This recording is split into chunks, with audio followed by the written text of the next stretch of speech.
നമസ്കാരം, എല്ലാവർക്കും പ്രവാസി മലയാളിയിലേക്ക് സ്വാഗതം. അബുദാബിയിലേക്ക് പുറപ്പെട്ട എയർ ഇന്ത്യ വിമാനത്തിൽ അപകട സൂചന. ഒടുവിൽ കണ്ണൂർ വിമാനത്താവളത്തിൽ അടിയന്തര ലാൻഡിംഗ്. പറന്നുയർന്ന വിമാനത്തിൽ എന്തെങ്കിലും തരത്തിലുള്ള അപകടങ്ങൾ ഉണ്ടായാൽ യാത്രക്കാരുടെയും അതുപോലെ തന്നെ ജീവനക്കാരുടെയും സുരക്ഷ കണക്കിലെടുത്ത് ഇത്രയും പെട്ടെന്ന് തന്നെ അടിയന്തര ലാൻഡിംഗ് നടത്താറുണ്ട്. വിമാനത്തിന് എന്തെങ്കിലും തകരാർ സംഭവിക്കുകയോ പക്ഷി ഇടിക്കുകയോ അതുമല്ലെങ്കിൽ അപകടകരമായ രീതിയിലുള്ള യാത്രക്കാരുടെ പെരുമാറ്റം തുടങ്ങിയ സാഹചര്യങ്ങളിലും മുന്നും പിന്നും നോക്കാതെ തന്നെ പൈലറ്റ് എമർജൻസി ലാൻഡിങ്ങിനുള്ള അനുമതി തേടാറുണ്ട്. ഇപ്പോൾ അബുദാബിയിലേക്ക് പുറപ്പെട്ട എയർ ഇന്ത്യ വിമാനത്തിൽ അപകട സാധ്യത കണക്കിലെടുത്ത് എമർജൻസി ലാൻഡിംഗ് നടത്തിയിരിക്കുകയാണ്. എന്നാൽ എന്താണ് വിമാനത്തിലുണ്ടായ സാങ്കേതിക തകരാറെന്ന് എയർലൈൻ അധികൃതർ വ്യക്തമാക്കിയിട്ടില്ല. എയർ ഇന്ത്യയുടെ IX815 നമ്പർ വിമാനമാണ് സാങ്കേതിക തകരാറിനെ തുടർന്ന് കണ്ണൂരിൽ അടിയന്തര ലാൻഡിംഗ് നടത്തിയത്.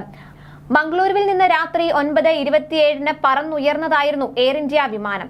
യാത്ര പുറപ്പെട്ട് 100 കിലോമീറ്റർ പിന്നിടുന്നതിന് മുൻപ് തന്നെ സാങ്കേതിക തകരാർ വിമാനത്തിന് നേരിടുകയായിരുന്നു. തുടർന്ന് പൈലറ്റ് കണ്ണൂരിൽ അടിയന്തര ലാൻഡിംഗിന് അനുമതി തേടി. വിമാനം കണ്ണൂരിൽ ഇറക്കാൻ അനുമതി ലഭിച്ചതോടെ ഇന്ധനം ഒഴുക്കിക്കളയുന്നതിനായി കടലിന് മുകളിൽ പലതവണ വട്ടമിട്ട് പറന്ന ശേഷം 12:10 വിമാനം കണ്ണൂരിൽ സുരക്ഷിതമായി ലാൻഡ് ചെയ്തുവെന്ന് എയർ ഇന്ത്യ അധികൃതർ അറിയിക്കുകയായിരുന്നു. അതുപോലെ വിമാനത്തിൽ ഫയർ അലാറം മുഴങ്ങിയതിനെ തുടർന്ന് കോഴിക്കോട് നിന്ന് ദുബായിലേക്ക് പുറപ്പെട്ട എയർ ഇന്ത്യ എക്സ്പ്രസ് വിമാനം കണ്ണൂർ വിമാനത്താവളത്തിലേക്ക് വഴിതിരിച്ചുവിട്ടത് വാർത്തയായിരുന്നു. സെപ്റ്റംബറിലായിരുന്നു ഈ സംഭവം. 176 യാത്രക്കാരായിരുന്നു ഈ വിമാനത്തിൽ ഈ സമയം ഉണ്ടായിരുന്നത്. 1 മണിക്കൂറോളം പറന്ന ശേഷമാണ് കാർഗോ ഭാഗത്ത് തീ പിടിച്ചതായി പൈലറ്റിന് അപായ സൂചന ലഭിച്ചത്. തുടർന്ന് വിമാനത്തിൽ ഫയർ അലാറം നിർത്താതെ മുഴങ്ങി. ഇതോടെ യാത്രക്കാരും ആകെ പരിഭ്രാന്തരായി. ഉടനെ പൈലറ്റ് എയർ കൺട്രോൾ യൂണിറ്റുമായി ബന്ധപ്പെടുകയും വിമാനം അടിയന്തരമായി കണ്ണൂർ വിമാനത്താവളത്തിൽ ലാൻഡ് ചെയ്യാൻ തീരുമാനിക്കുകയുമായിരുന്നു. വിമാനത്താവള എയർ ട്രാഫിക് കൺട്രോൾ റൂമിന് 10:28 അപകട സന്ദേശം ലഭിച്ചത്. തുടർന്ന് അടിയന്തര ലാൻഡിങ്ങിന് ആവശ്യമായ ഫുൾ സ്കെയിൽ എമർജൻസി പ്രഖ്യാപിച്ച് മുന്നൊരുക്കങ്ങളും നടത്തിയിരുന്നു. വിമാനത്താവളം അഗ്നിരക്ഷാ സേന, അതുപോലെ സംസ്ഥാന അഗ്നിരക്ഷാ സേന, CISF medical team, ATC police തുടങ്ങിയ സംവിധാനങ്ങൾ സജ്ജമായിരുന്നു.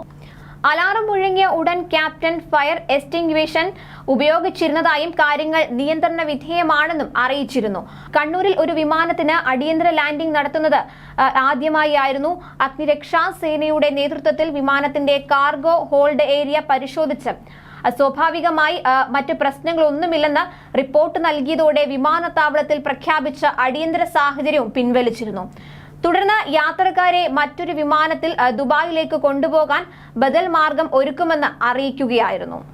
കൂടുതൽ പ്രവാസി വാർത്തകൾക്കായി ഈ ചാനൽ സബ്സ്ക്രൈബ് ചെയ്യുക.